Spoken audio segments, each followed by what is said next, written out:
I'm going to feel so good at the end of this. Maybe. Or you can die from it too. You can drown yourself from the inside. Wait, are you saying that to see if I'll believe you, or is that serious? No. There's a lady, maybe just like one of those urban myths, but back when the Wii was first being introduced to the world, a radio station held a contest, is like how long you can hold your Wii to win a Wii, and this lady drowned herself. She like drank so much water that she like died.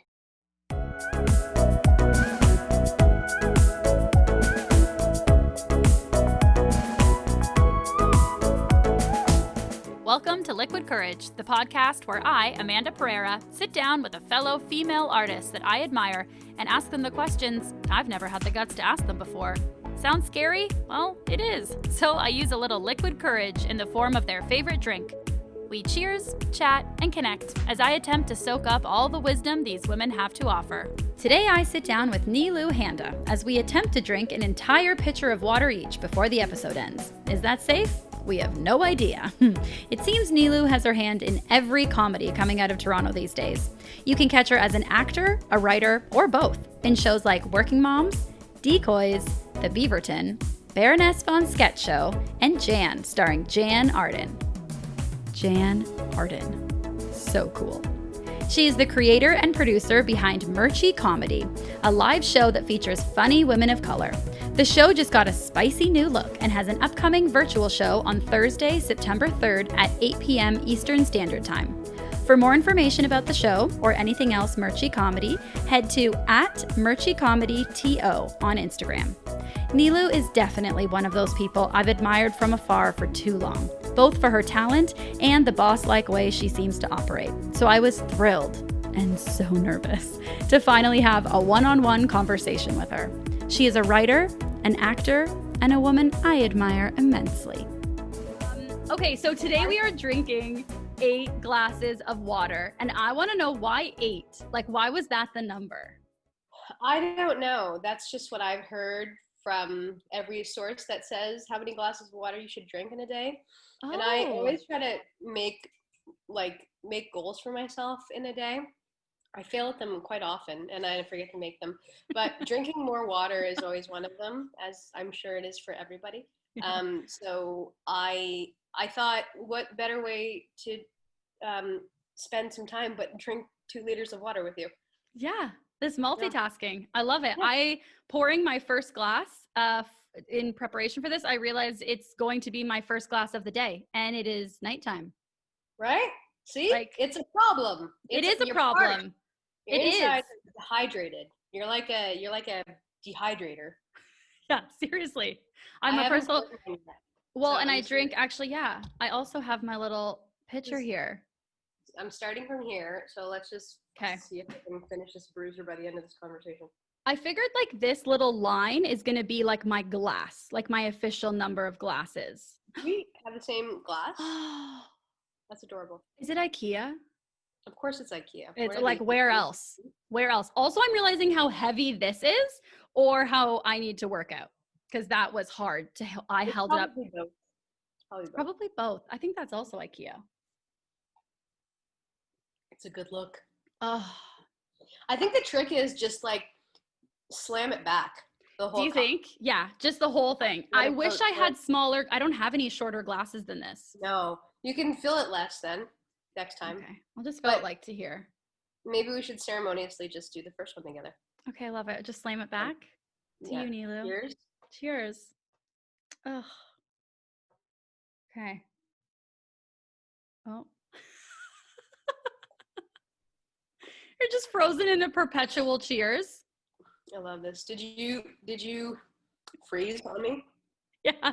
Oh, there we go. I was like, oh no. Okay, wait. I'll down it all now. We'll just pretend it was at the same time. I went through it. I did this, and I also went to the bathroom at the same time.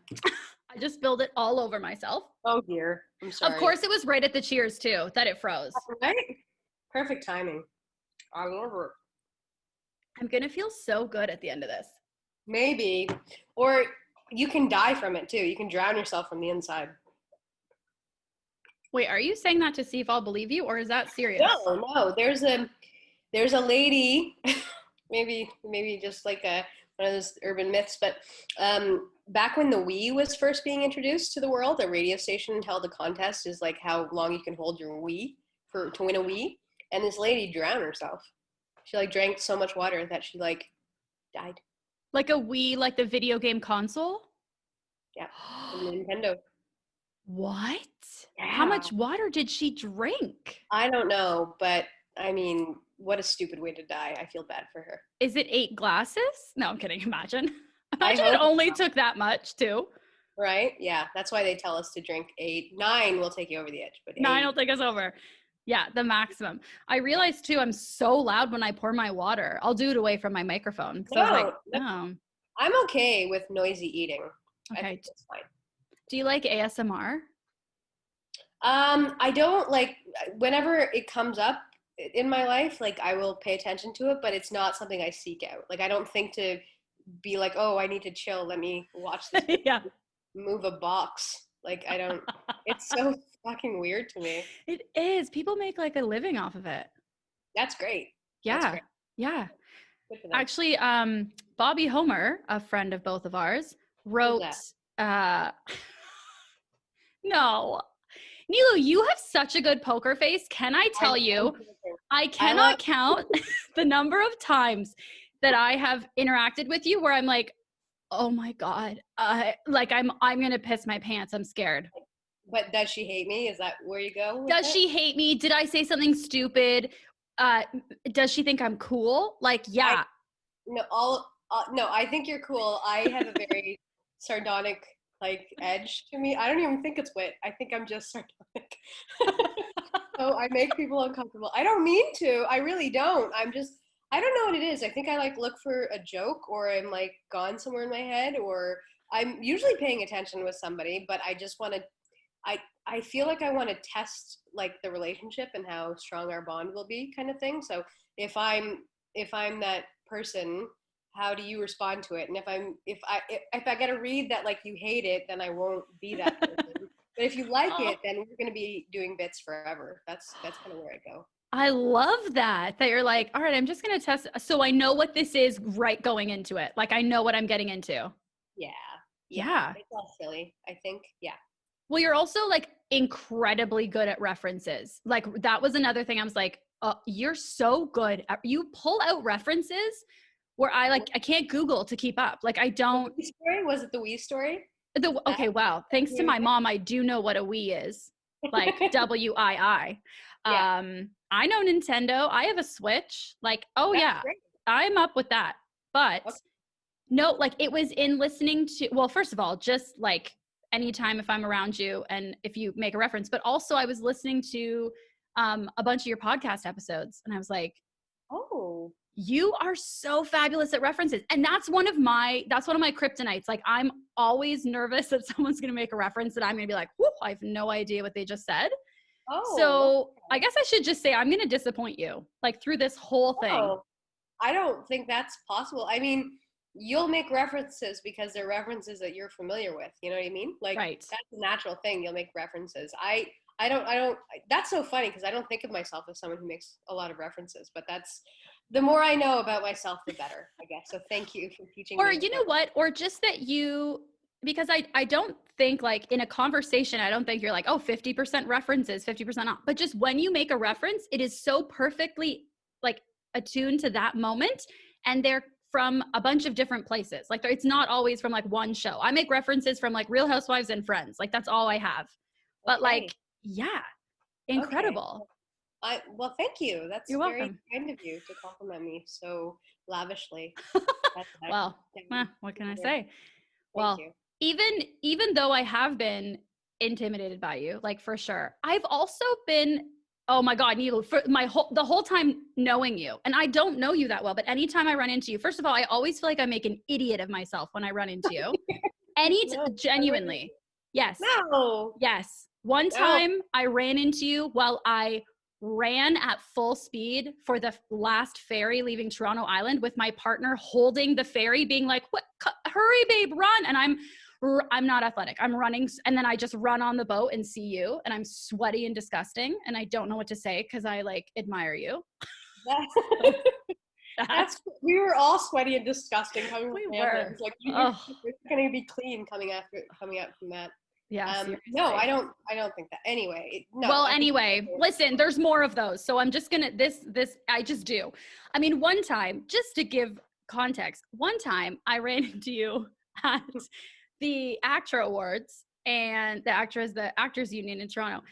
And in like the area where there was like the dance floor, they had a big screen up and they were showing a bunch of different shows. And they showed a clip from this show, New Eden. And I literally turned to you and I was like, oh, that's such a good show. Have you seen it? And you just gave me this look. And immediately, I think I said to you, I was like, you're in it, aren't you? And I didn't get to watch the whole show because my free Crave membership expired. No. And it was not in my budget to re-up it. So I only watched some of it, but immediately I knew like, this is an amazing show. Yeah. I told you to watch a show you're on. That's a good tip though. Some people don't watch the shows that they're on. So, I mean, thank you for that. I think that's great. I'm just in the last episode for a bit. So you have nothing to feel bad about. I'm sorry that your crave ran out. How are you watching Drag Race then? I have, Drag Race All Stars is on Out TV Go, which I have. Okay. Canada's Drag Race. Yeah. How was I watching that? And I haven't seen the finale because I was away at a con. Oh, it's still on. Okay. Oh, thank goodness. Okay. I think I was borrowing. That's fair. I knew better than to ask you even. Who has their own Crave account in this economy? You know what I mean? Right? Or a Disney Plus account. I have like a couple of them. I'll share them with people. They share theirs. Like, how am I supposed to get all of them? Yeah, no. You don't need to. Absolutely not. No. Mm-hmm. So I'm wondering, like, I realize that I don't know you well, but I have always been very drawn to you. Like, if I find out we have a mutual friend, I'm like happy. I'm like, oh my God, then maybe somehow. So I'm wondering, like, what kinds of people, if you look at your past and stuff, what kinds of people are you drawn to, do you think? Oh, total narcissists usually. Like we all. I think that's the wheelhouse I go to. No, I think I just like the good hearts, man. I like the good-hearted and funny people. I think that always grabs me. And like, you can tell when someone's like, like on a level that you can get with kind of thing. Just like warmth is something I go towards. People sometimes feel too hard to get to know, like even on like a quick level, like a surface level. I find that to be difficult with some people. And I just feel like a lot of people are very caged up and they're apprehensive to show vulnerability or like whatever. Like maybe I am terrifying to people as you're describing me as. But so flattering. I just like to, I just connect with people who are, sweet and smart and fun and all those good things, I think. Yeah. How do you think, like, how do you hope that you come across to people when you meet them? Would you say like similar things, or how would you hope people experience you? Not narcissistic. The opposite, yeah. Not as narcissistic as I might be. That's such an interesting question. I think if people feel like I'm warm and funny, perhaps, and smart, I think those are the three best things that I could think of to be known as. That would be ideal. I'm sure I come across as a hot mess sometimes to some people. I feel like everyone comes across that way sometimes. Yeah, exactly. But like, my batting average, if it's like more towards the, not a psycho kind of thing, I think that's great. That's the bee's knees. That's the bee's knees. Yeah. Even just like a 51% to like 49%. Like we'll just do even like. I'll take it. Yeah. I'm always surprised, or I'm always interested in how people come across to other people. Because I feel like sometimes it's so different than how we think we're coming across in our head, or sometimes how we see ourselves. Like I think people come across more true to themselves than they actually realize. I think they're hiding themselves not as well as they think. Oh, that's very astute, I think. Yeah, it's also like all the conversations that you're having in your own head aren't anything that anyone else is privy to, right? Right. So all that shit that you say about yourself or the judgments that you cast or whatever it is, it's like that's not how people see you. That's not what's going through their brain as they're experiencing you. It's like they're going through their own dialogue in their head about like who they are kind of thing. So it's just like we're just like mirrors, I suppose, of each other. Hmm. It's very Matrix of me, isn't it? I That feel was, like no, yeah, that was beautiful. I'm on to glass three, Amanda. I'm Three? Okay, hold on. back. Okay. I'm pounding it back, and I got to tell you something. It feels moist. Some people hate that word. How do you feel about the word moist? I mean, you just used it, so maybe that's a dumb question. I think I did use it in the gross way as a punchline because it's gross. Oh. Yeah. See, this is why you are a successful comedic actor and writer. Okay, well, speaking of successful, Neil, okay, now this is three. So you just poured four, right? Okay. This is like, you know when No, this is my third, I believe. Oh, okay, me too. I'm down two strips on my cut. Here, I'll just show you. I'm down two. So we I started should have here. Now drawn. I'm down here. Okay. I So might need more water. hey, This little hydrate. tiny pitcher. I think if you do that much and that was your first glass of the water today, don't overdo it. You know what I mean? Just stick with Oh, that. You're because of good. the wee lady. Like I might Yeah, die. don't wee yourself to death. And I don't need another Wii console. Like I don't need one. Do they even make them anymore? It feels like it's obsolete. I think you're right. They made a Wii and then they made like a Wii. Oh, my mom would be so disappointed that I don't know the next one. Your mom has a Wii? She has a Wii and she has a Wii whatever and she has a Nintendo Switch. And she had a GameCube and an N64. She had all of them. Oh yeah, she's great. She's like a hardcore Nintendo. Yeah, I grew up listening to her chopping down little bushes in Zelda. Oh, Yeah, I thought you were going to say something else, but that's cool. No. I didn't know what you were going to say, but I thought it was something else. I just went chopping down and it was like, where is she going to go with this? What's happening? No. That's very cool. Yeah. I mean, she's awesome. And she would like be the whole, like she's a person where she wants 100% of the game done. Like she'll Google the little hidden stuff and she'll print it out and she'll put it beside her and then she'll like figure out how to do all the hidden little like missions. She'll print it out. That's adorable. Oh yeah. We had like a big purple binder from Western University full of the clues and stuff for Zelda. Oh yeah. Oh my God. My mom's a badass. Western University. Did you go to Western? She did. Oh, yeah, she went back to school. I got really sick as a baby and they couldn't figure out what was going on. And then she ended up bringing me to a naturopath and they figured out what was going on with me. Surprise, I was just lactose intolerant. And then that inspired her to become a naturopathic doctor. So she went back to school. Very cool. And bought a binder. Yeah, for Zelda. She deserves all the Nintendo gadgets. Good for she her. Really does. Oh my gosh, my mom deserves everything. Oh my gosh, yeah. Okay, so speaking of successful mom, back to Nelu, your first, correct me if I'm wrong, but your first like recurring character on a show was Jade on Workin' Moms. Is that right? Okay. Yes. What was it like walking on to set? I would also say my only recurring part on no. television show. I've done like a couple days on things here and there, but that's been my longest term thing that I've done.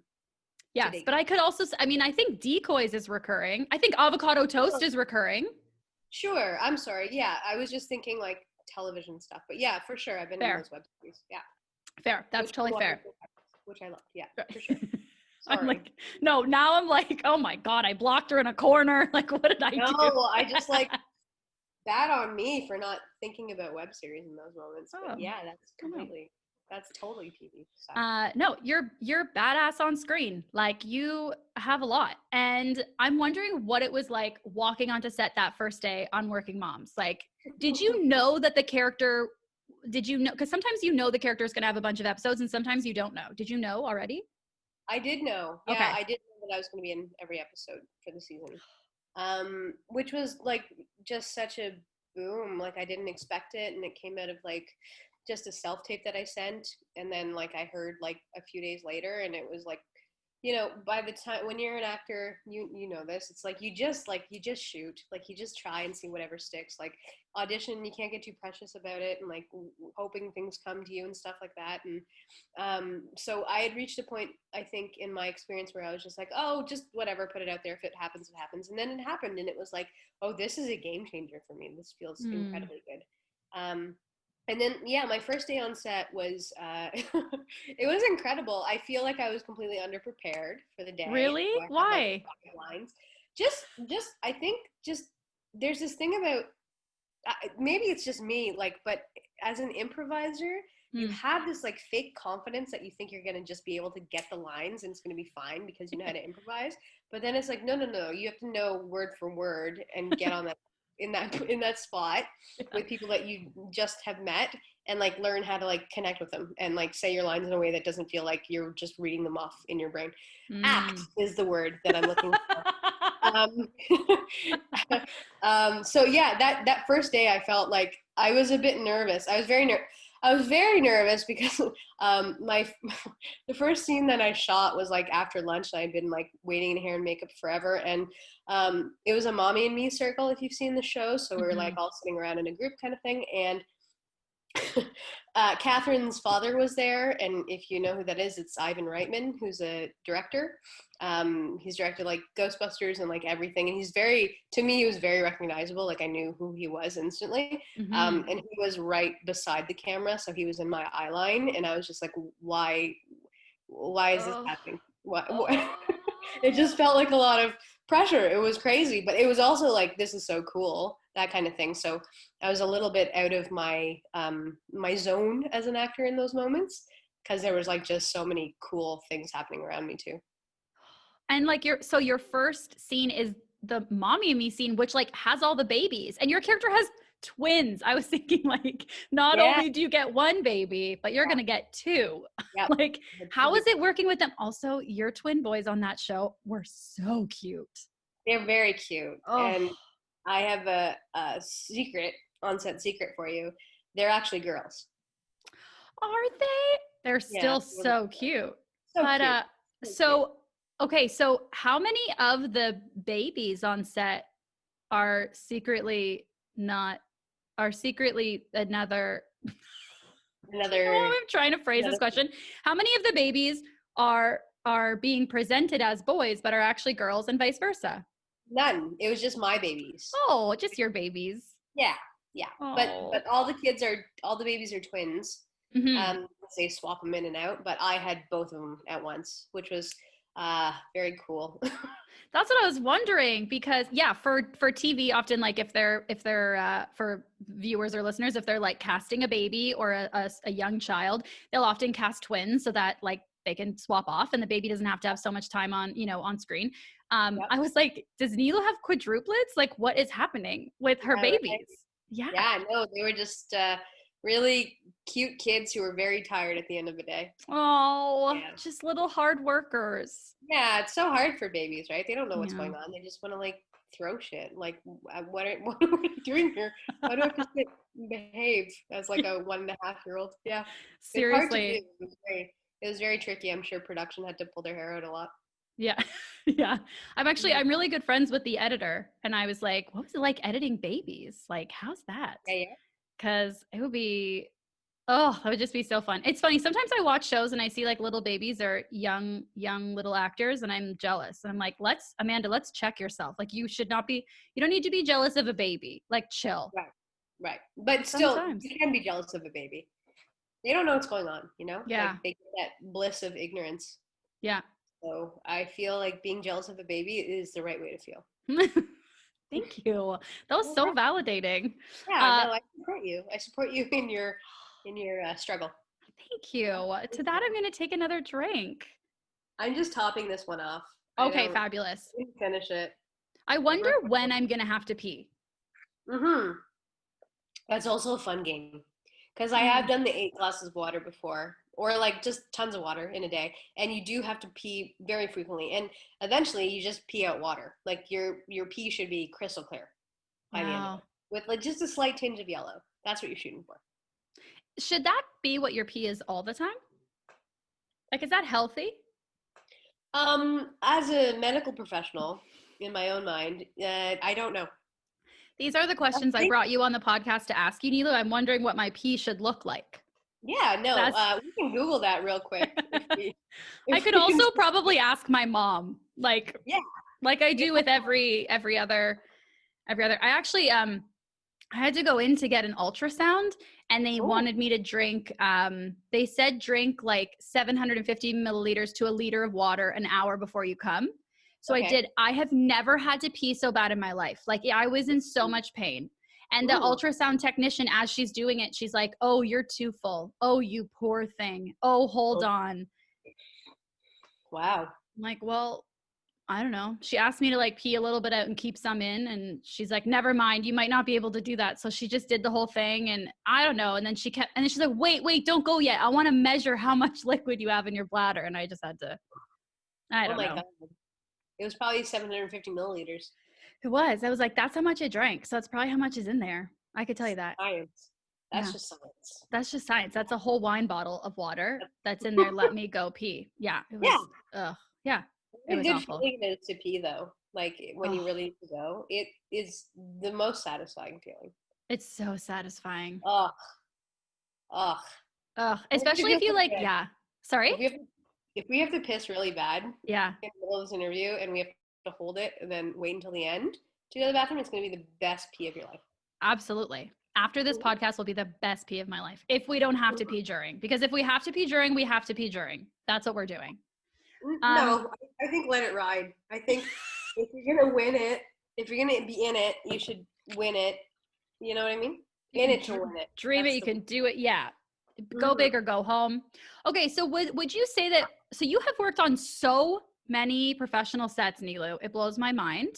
Like just off the top of my head, Baroness von Sketch, The Beaverton, Working Moms, Jan, Decoys, New Edith. Like I could go on and on. So I'm wondering, what was the scariest set to walk into? And this could include writing or acting. Like what was the scariest one to walk into for you? The scariest one. Oh my gosh.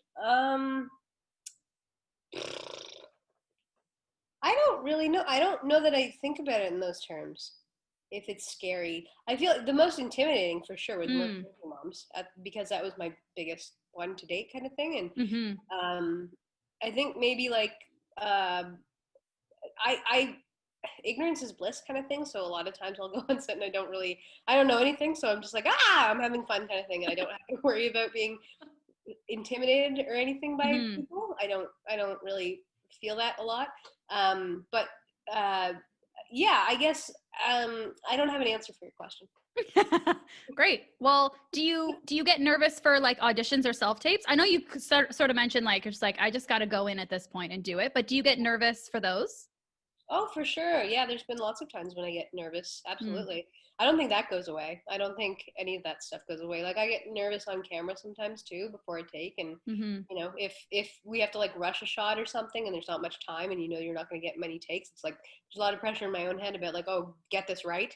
Mm-hmm. Um doing like auditions and stuff is also hard. You've seen me come out of auditions looking exploded, right? Imploded. Exploded. Or Imploded? just imploded inside. Yeah. um, yeah, I think that is part of our career. It's just like it's always going to be a bit terrifying Mm-hmm. at times. Yeah, so but getting getting better at auditions is a good progressive step to just kind of learn how to calm yourself down a little bit and Mm. not take it so seriously, perhaps, and just like breathe into what you're doing instead of like being so worried. I Mm-hmm. think preparation is also like as much as you can be prepared, the better. Mm-hmm. Hmm. Does it feel different walking onto a set as an actor on a show that you're also in the writer's room? Yeah, it does. Yeah, Mm-hmm. it does. There's more familiarity with the tone of the show, I Mm-hmm. suppose. And I've done that on uh, a lot of them. So Baroness and the Beaverton Mm-hmm. and Jan have written on all of them. And Odd Squad too. Mm-hmm. But I haven't acted in those ones. So yeah, that's always been like, oh, I'm very familiar with the way this goes, and Mm-hmm. should go in my head, but then also listen to what the director wants as Ugh, well. I Things might guess. change. Yeah. Ugh. What's like Hmm. now that you've been on, various sets or in various writers' rooms, like what's something that you wish you knew earlier about the job or about the industry? Oh, you're not as horrible as you think you are. I think Oh. I set really high expectations for myself, so it's hard for me to like ship things. Mm. Like in terms of just being like, okay, it's good to go, just let it go. I usually want to like just like beat it to death or like think it's not good enough or like Mhm. go through all those motions with it. But I've been really relaxing into just like, no, this is good enough, and this is not good enough, but this is good. Don't like kill yourself over this, because you're just like it's just this game with the demon in your head versus like Mhm. actual reality. Um, and that I think that if I could be able to, if I had been able to digest that when I was first starting out a bit better, Mm. I feel like I would have been more productive and done more work, like even with writing and stuff like that. Like just tried more things and not been not be so afraid to fail. Like the stakes are Mm. much higher for me now. Like um, just because it's paid work now. It's not like I'm doing like improv or sketches kind of thing, and there's room to like learn a lot there. Now my time is consumed with the paid writing, and so it's like, oh, you gotta just know what you're doing now, Mm. as much as possible. But I work in some really wonderful rooms, so um, just knowing that the people in this industry, you can find some really, really wonderful ones to work with, like really incredible mentors. And I've been lucky to find a lot of them along the way. Mhm. Oh. Mm-hmm. Yeah, failing is like a hard one for me too. I hate I hate failing in front of my peers. Like I want my peers to have respect for me. And Sure. so if I never want to fail in front of them, but then yeah, years go by and it's like, oh, well, it would have been nice if I would have tried this when I was 5 years younger because who cares if I failed when I was like 20, let's say. But when I Right. was 20, I felt like I'm too old to fail. I should know everything by now, For sure. you Yep. know? I totally relate to that. Yep. That's a true feel. It's exactly what I'm saying too. It's like I Mm, go through that now. It's like, yeah, just like I should have failed 5 years ago, way yeah. more. I could learn a bit more. Yeah. Hmm. But I guess the freedom in that is that 5 years from now, you'll look back on yourself and be like, you could have failed more. Maybe less than 5 years ago, but you know what I mean? Right. I don't know. Is there anything you wish you tried or like you wish you did that you held back on? Yeah. I think about it all the time. Really? Yeah, I do. Just stand up. I think I was on the improv grind for so long, Mm, and doing those shows and stuff like that, that I didn't think it would be possible for me to do stand up kind of thing at the same time. And like I have my outlet with Yas Queen slash Mirchi. mm-hmm, Like that's the thing that I host, and I'm able to like be that person. But I sometimes I just look at stand-ups. I'm like, oh, that's great. Like you do exactly the thing that you want to do that comes from your brain, and it's like it's your name that gets out there, and you're like you're representing yourself and like taking a real good look at who you are along the way, I think. Yeah, so I admire stand-ups. I think like that's such a great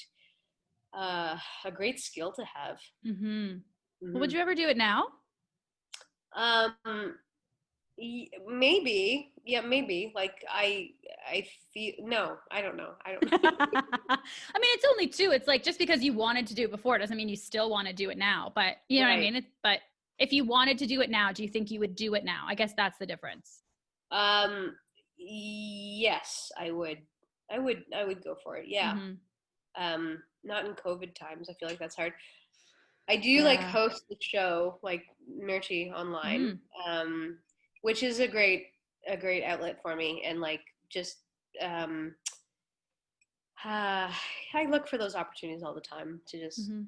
be a wisecracker and to formulate jokes and to like write content like that for myself. Hmm. Um, Usually happens more so when I'm smoking weed or something, and I in the world, that type of deal. But yeah, for the most part, um, I would like to do it. I just Hmm. like I don't know. I don't know now.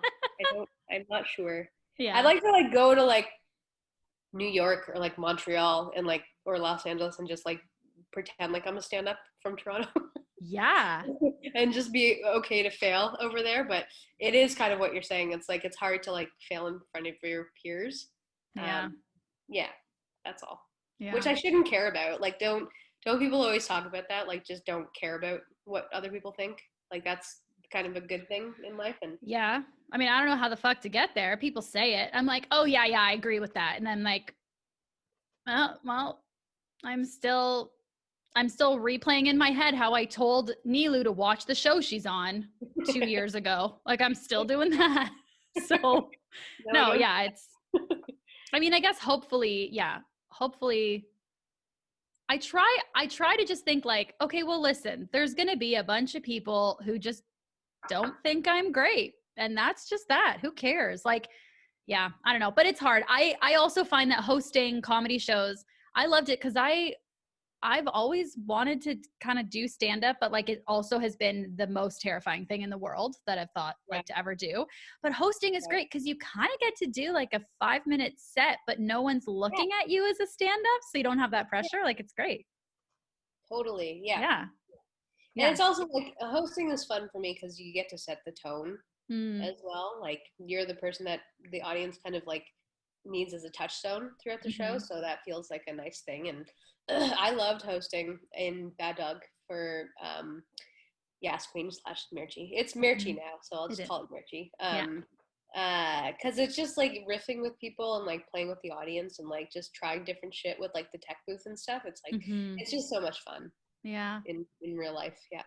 I also, the part of hosting I always really love too is I love, um, like having the responsibility of taking care of the performers. Like I loved like, okay, what do the performers need after this set? Like, do they need me to like rile up the audience again? Do they need me to just get in and out? Do they like, I liked being that support. I don't know. So I liked that part too. That's fun.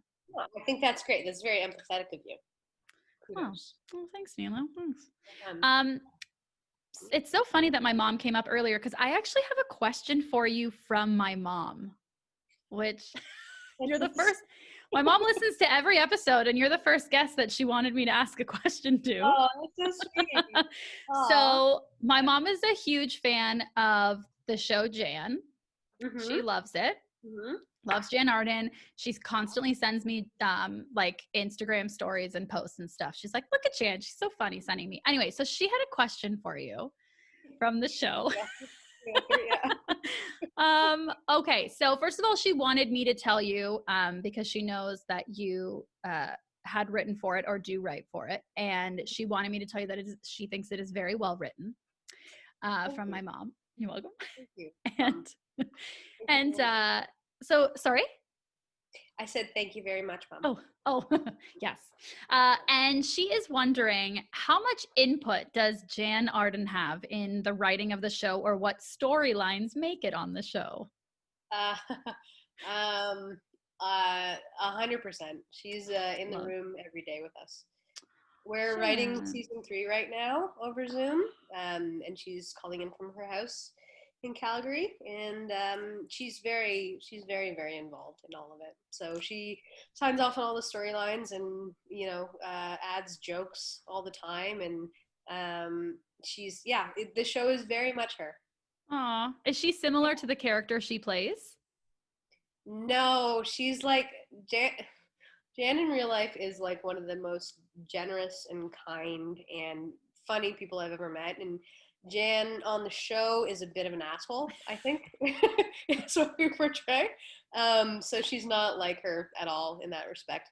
Funny, yeah, very, very funny. Like Mm-hmm. the one-liners that come from real Jan sometimes, like just off the cuff, are just, they blow my mind. She's Oh, very, very, very funny. And she's very kind. Like I've cried to her many times. She's very oh, comforting and sweet. And yeah, she's very different oh. Well, thank you for answering that for my mom and though. for No me and for problem. everybody. I was curious. I love Jan Arden, so I'm like, oh, this is so Yeah, cool. Was it? she's a treasure. Yeah. Were you a big fan before you met her, or did you become a big fan like when you know what I mean? I was a huge fan. I used to go to her concerts all the time. I even have a photo with me and my friends. We like found her after one of her shows back in like, oh my god, 2007 or something. And like took a photo with her as a group, and then it got into her tour book, which is like just funny. Oh my God. Yeah. And then the reason that I met her was because she was on Working Moms, and she played Anne's mom on the show. And we were all in an episode together, and I saw her name on the call sheet the night before, and I like lost my mind. And then she was on set. I came up to the trailer, and at that time I was driving a Vespa, and it was right behind like the car that was entering, and she came out of the car, and she's like, "You look cool in that." And I was like, "Okay, I'm gonna die now." You're like, I'm done. Yeah. And then we just like bonded that day, like all of us. The women were in like a hotel room for the whole day and holding.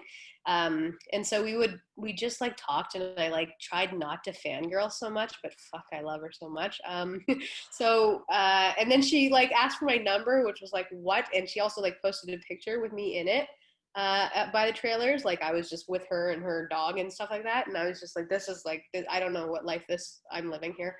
And then we just kept in touch. And then when her show came up, she gave me a call, and she had always kept me in mind to be a writer for the show.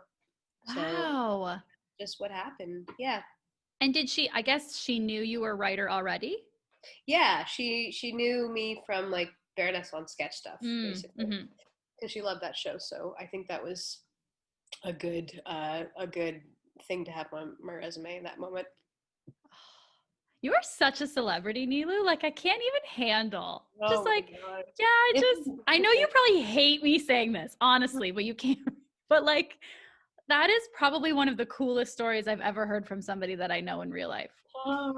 But that is amazing. That is so cool. Oh, and it's nice to know she's so nice. You know, when like you love somebody and then someone's like, oh, I've met them and they're a jerk. And you're like, crap. Well, she might have been a jerk once in a while. I don't know. Well, everybody can be jerks once in a while, but like on a consistent basis, she's incredible. She's a very good person. Oh. Yeah. Well, cheers to Jan Arden. I'm just filling up my water again, and I'm like, cheers to Jan. Cheers to Jan. Our cheers that it froze. There you go. Did I freeze? No, I was gonna leave my cup there to like do a little joke. I'm like, no. Oh, I think I'm less than half now, which feels very exciting. Oh, totally. And I splash my face every time I drink. It's like I'm a child. Okay. Thanks, Nelu. Yeah, will just give me like a glow or something. Yeah. Okay, so you brought up Mirchi Comedy. So you've been running a lot. Okay, so you've been producing a live comedy show since like 2015, right? Mirchi Comedy? Yes. Yeah. Formerly named Yas Queen, as you said. And then you also were producing a podcast of the same name. And for the show and the podcast, you were featuring funny women of color. Yeah. And I'm wondering, okay, so the show was renamed Mirchi Comedy. Why Mirchi when you were looking for a new name? Oh, yeah. So Mirchi means spicy in Hindi and Punjabi, basically. And it was just something that so my team, I have 2 assistants, and then my partner, we were just like talking one night, and I was having a lot of trouble with figuring out a new name. Like I wanted to call it something boring. I named it Get Bent Comedy for a little bit, and then everyone was like, "This is good, but no." And I was like, "But we already changed everything." So at that point, you would change like the Instagram and stuff to Get Bent. Yeah, I had. Everyone was like, "It's cool, okay," but I think they were just like being nice to me or something. Yeah. Then I was like, sat down and thought about it. I'm like, this is a bad name. And then a quick Google search shows that Get Bent is like a derogatory term for the queer community. And I was like, it had origins in that. And I'm like, I didn't associate with that at all. Yeah. But you know, you do better when you know better. So then it was like, the other name I wanted was The Shift, just to talk about like the shift in comedy. But then everyone was like, that sounds like you're working at Tim Hortons. That's not fun. Oh, The Shift. That's yeah. So Mirchi came up just because I think I was being supported in telling into having it be more reflective of who I am as a person, and I come from a South Asian background. I am South Asian. So my partner just reminded me that I always say that food is too spicy, so I always say that it's Mirchi. And so that was like, oh, that makes sense, Mirchi, because like it's too hot, it's too hot for you. So I love it. yeah, it feels like the right sentiment for the show. Absolutely. It feels exactly the right sentiment. Yeah. When I, and the new art is beautiful also. Thank you. Yes. Who created the artwork? Oh no. Um, it came from no, it came from the original poster, like the arm Mm. graphic and the thing, but I did it. Oh, Yeah. Nelu. Well, Yeah. I used to have a background in marketing. I used to oh, do I that did world, know so that. that design and stuff. Mhm. I've been steadily teaching myself how to do design like on Illustrator or Photoshop. I'm not very good at it. Like that took like hours and hours and hours of my life, but I'm pretty happy with how it ended up. I think it started with the color, the red color. I really love Mhm. that color. And then it just went from there. I was like, what can we do? And now it just accidentally kind of looks like a uterus at the bottom of the arms kind of thing. I didn't realize that was happening, but then I looked at it. I'm like, oh, it Either. looks like a uterus. This looks great. Okay, so that's a type of woman. Let's do that. Okay, well, I'm gonna share the artwork on the podcast Instagram so people can see. It is so Cool. good. I'm gonna look for the uterus after this because that's so funny. I should say the original artist. Her name is Amal Perzada, and she's really, really wonderful. So follow her on Instagram and stuff like that. Yeah, and she did the arm. She did the original, the Yaz Queen one. Yes. Yeah. Nice, Yeah. nice. Yeah, I love it. Oh, I'm so Yeah. excited. Okay, so you were also doing a podcast for a number of years with Yaz Queen where you were interviewing people as well. Yeah. I'm wondering, like, okay, so what was your experience like in being candid in these conversations? Were you ever like, how aware were you that maybe friends and family would, or potential coworkers would hear the episodes and not like what you said, or like taking you out of job opportunities? Oh. I think I did censor myself Mm, along the same lines that I usually censor myself when I talk publicly about things. Like I keep things close to the vest a little mm-hmm, bit, but I don't think talking about vulnerability is ever like a bad thing for me. Maybe it is. Maybe I'm being ignorant about it, but I would rather talk about real like feelings than bullshit around stuff. And whenever we get into that on the podcast, I feel like those are those are the conversations that feel the most beneficial mm, um, and fun, to be honest. Because like you can play with your personas, but like what's underneath it? Yeah. mm-hmm, So I didn't. I don't think I ever really worried about what other like job opportunities would be lost or anything. I don't think I thought about that at all. mm-hmm, It just feels like uh, something that was organic. So I never really thought about it that way. mm-hmm. I'm Mm. realizing in you answering that, like, of course, because it's not like you ever said anything that would legit take you out of a job. And I'm thinking about it like, well, what if I say something that someone thinks is lame and so they don't want to work with me? Like, I'm like I am making it like, what if they just think I'm a lame person and then they never want to cast me and they thought I was cool and then I ruined it for them? Which is like, I'm coming from such a low status place. Yeah. And in your response, I recognized it. I was like, oh no, it's not Yeah. like I'm ever worried I'm going to say something, whatever. Yeah. I think it's also like, do you want to work with people like that? Mm, If they don't, if they, go towards the people that like you and you like, versus mm-hmm, like trying to impress people that it's hard to fit in with. mm-hmm. Yeah, Yeah, maybe. that's so true. Instead of Mm. like trying to impress everybody. I was Yeah. actually thinking about that this morning while I was making coffee. I'm like, why am I constantly worried about what everybody thinks when I can think of some people who like make me feel so wonderful about who I am, or who love me, who know me and love me. Like, why am I chasing all these people when like you got it good right where you are, you know? Yeah. I think it's just human nature. You want to be like, feel like you're part of the tribe kind of thing. One thing you said on the podcast, this was like a number of years ago, but I wanted to ask you about it. So you said that you make it a rule not to say no to anything. And I'm wondering how that's changed over the years and how you assess like what you'll say no to now and what you won't sign on to for a project. Right. I, there, I, I think What is the answer to those questions? Um, there's sometimes there's projects that are attached to people that you don't particularly feel good about working with. So I think that would be instances where I would rethink things and kind of assess if I really think it's worth the experience to go through that. But for the most part, if it fits into my schedule, I'll do it. That stuff you learn from everything, right? And some jobs are better than others.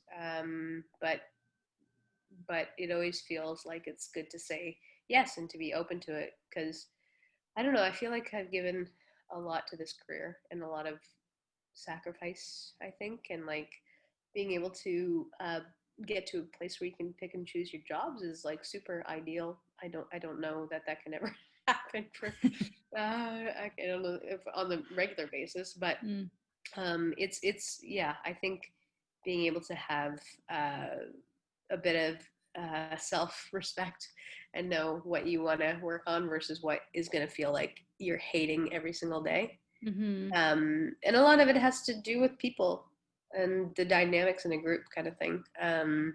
Sometimes you don't know that until you get in. And I haven't been through that experience very much at all. Like there's just like one that sticks in my brain. But it was a great learning experience for me. So Is it easier to say no now than it used to be? Like now that you have more credits or more experience, is it easier to say no to a project and feel okay about it versus maybe before? Yeah. Yeah. Yeah, it is. I guess like I would imagine that maybe I always worry saying no to a project, like, well, what if nothing happens again or but I guess if time after time you see like things will come, then maybe that irrational voice in your head like goes away a bit more. Yeah. I don't say no to much, to be honest. There's just like some things that feel not aligned kind of thing. If like an audition comes through and it's like, I can't, this isn't what I want to be doing. My agent's great about that. About asking me about, if there's roles that are like not quite in my wheelhouse. She'll be very good about asking me if I'm comfortable with it.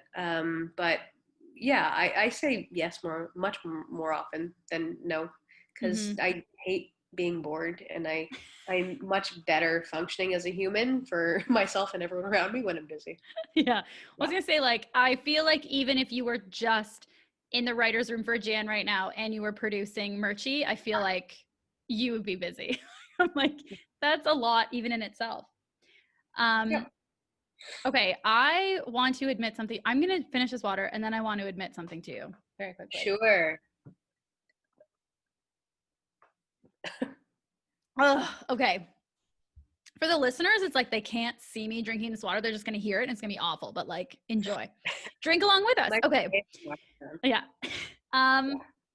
Okay, so this was years ago. And this is one of those things, like I've just been running through my head, Nelu, and I keep meaning, I mentioned it to a friend because I was torturing myself about it. And she's like, you just need to tell, I didn't mention your name. It's like, you just need to tell this person. Okay.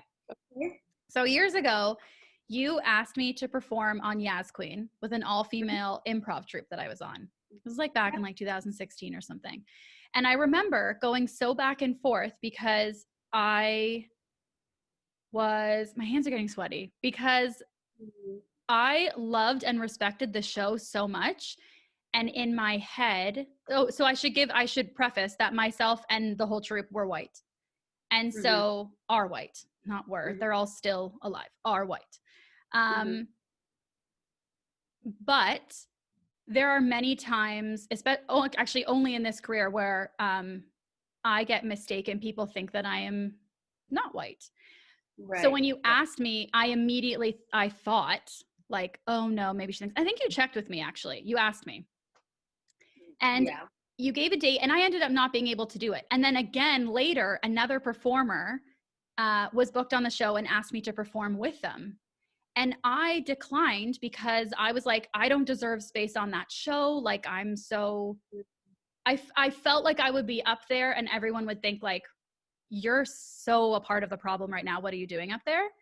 So I declined. Right. And here's what I realized later is that here I am trying to be like, oh, well, I don't want to take up space that I shouldn't be taking up. But I have the producer and creator of the show asking me to be on the show. Mm-hmm. And so I am basically just disrespecting you in your space. No, but truly, this is like, You're not. I'm like, oh, I know better than the creator and producer of the show about what this show is about. So anyway, it's about making decisions about the show. So I just, for myself even, I am sorry. I needed to apologize about that because that felt so weirdly backwards in my head for so many years.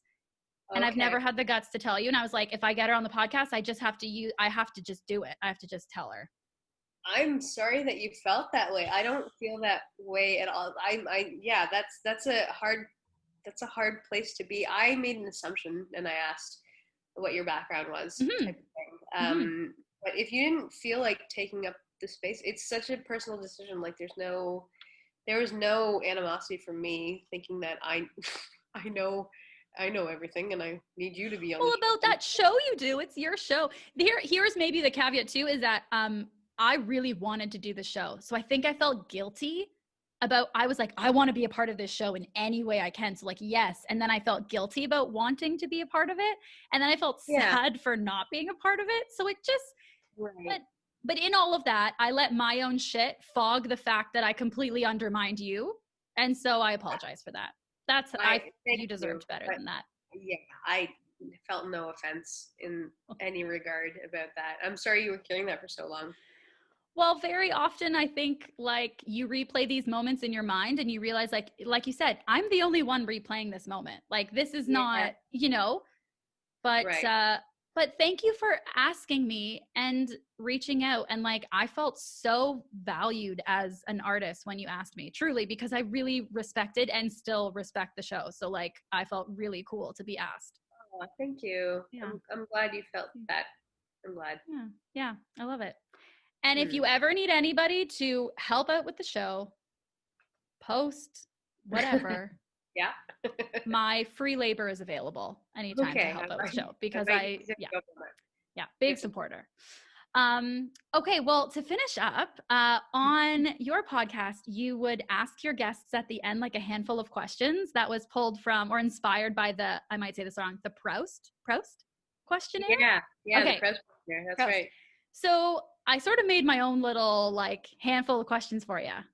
Yeah, okay. That's exciting. Okay, here we go. Yeah. Okay. When was the last time that you felt victorious? Oh, no. Yesterday. Yesterday. Yeah. Do you feel comfortable sharing why you felt victorious yesterday? Just nice work news. Just good things that I didn't know that, I had a lot of self-doubt for a long time. And it was just something that kind of validated me and made me feel like, oh, no, okay, I know what I'm doing. Congratulations. Yeah, thank you. That's fabulous. That's fabulous. Love it. Okay, 3 words to describe your ideal vacation. Ooh, hot. Watery. Moist. Yeah, moist. And sunny. Hot, moist, and sunny. I love it. Yeah, all right, let it ride. No, yeah. I added the moist. No. No. That's hot, probably, watery, and correct. sunny. That's probably correct. Mm-hmm. I love that. What's something that you're very particular about? I don't know.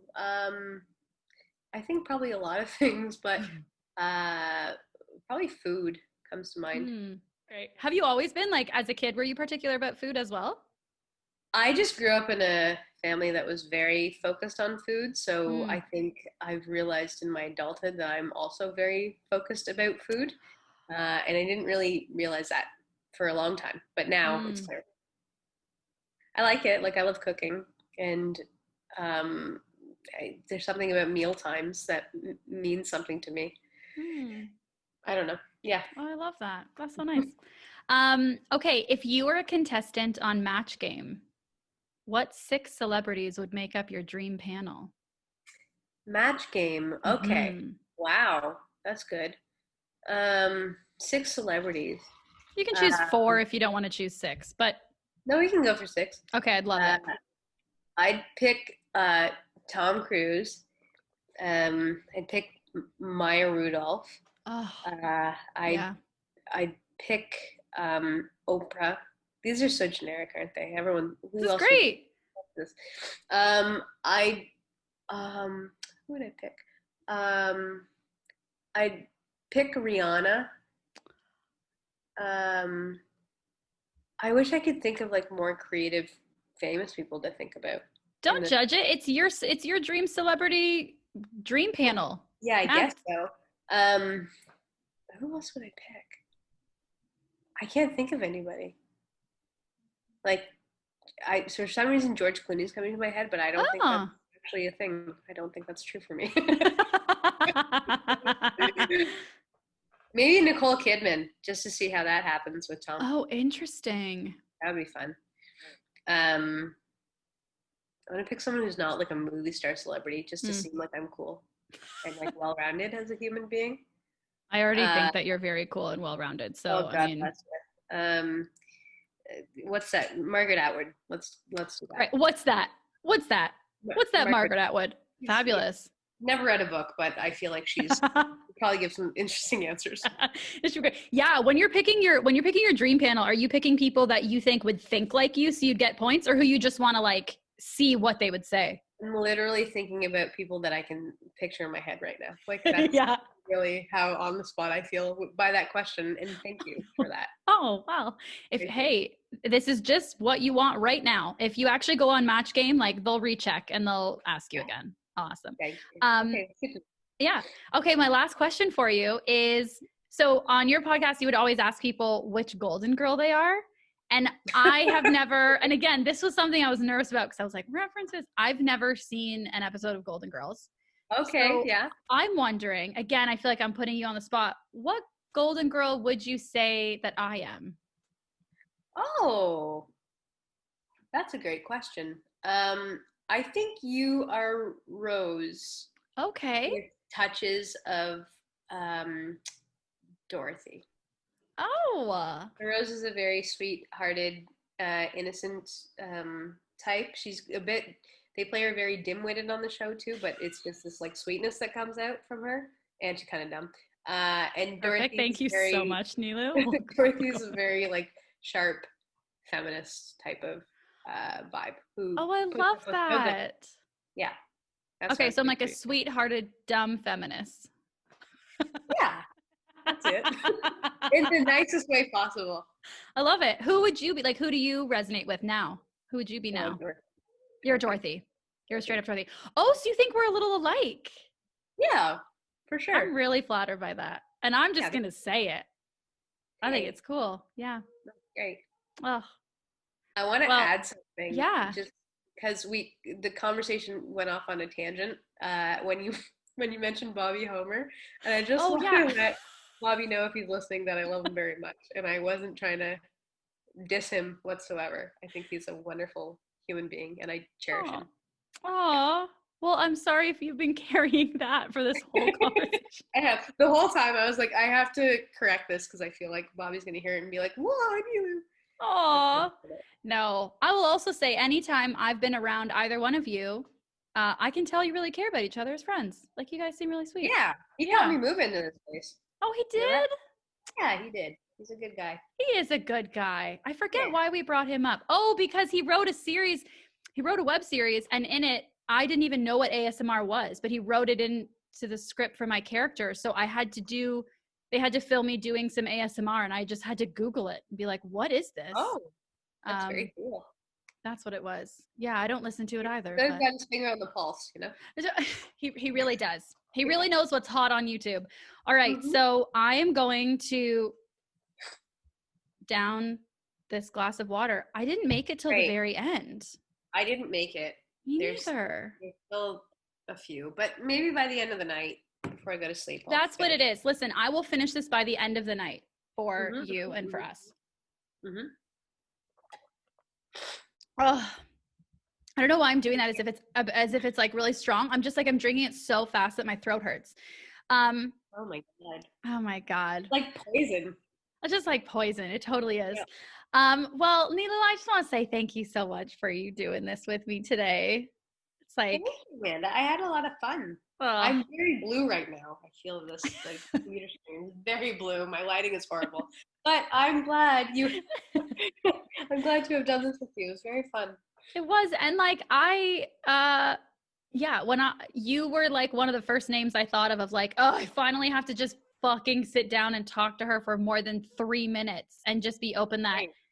Right. So next time next time I see you, which with these times, who knows when that will be. Yeah. I feel like I can just be more myself. My my Rosie Dorothy. No, Rose. Oh, fuck.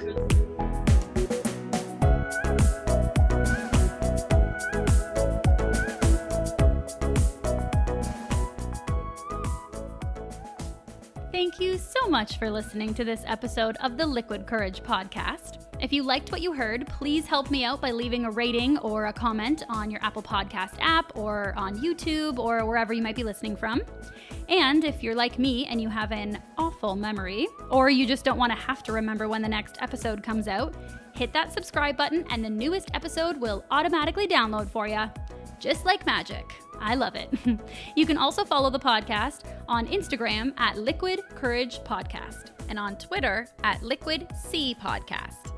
And if you're still listening, I want to remind you that a pandemic is still taking place. And I don't say that to be a buzzkill or to scare you, but to ask you to please continue or start wearing your mask when you're out of your house and around other people. We should be treating people how we want to be treated. And if you want to be safe and healthy, respect the health and safety of the people around you. Please. Thanks again for listening. It means the world to me. Stay safe and take care.